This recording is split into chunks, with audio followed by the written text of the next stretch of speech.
সম্প্রতি রাজধানীর লালমাটিয়ায় একটি চায়ের দোকানে দুই তরুণীর প্রকাশ্যে ধূমপান নিয়ে একজন বয়স্ক ব্যক্তির সঙ্গে বাকবিতণ্ডার ঘটনা ঘটে।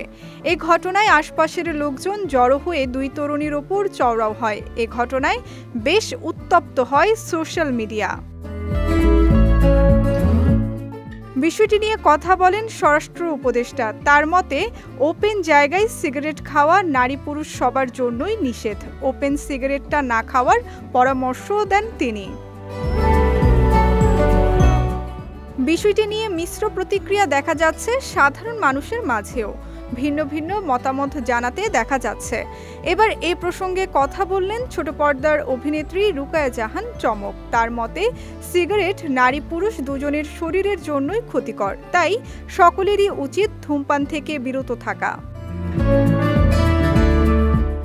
৪ মার্চ বিকেলে এক ফেসবুক স্ট্যাটাসে চমক লিখেছেন, সিগারেট একটি নারীর শরীরের জন্য যতটুকু ক্ষতিকর, পুরুষের শরীরের জন্য ঠিক ততটুকু ক্ষতিকর।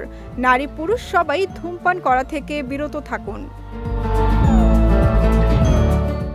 অভিনেত্রীর এই স্ট্যাটাসের সঙ্গে অনেকেই একমত পোষণ করেছেন, কেউ কেউ আবার কটাক্ষও করেছেন। তবে চমককে নেটিজেনদের মন্তব্যের কোনো প্রতিক্রিয়া দিতে দেখা যায়নি।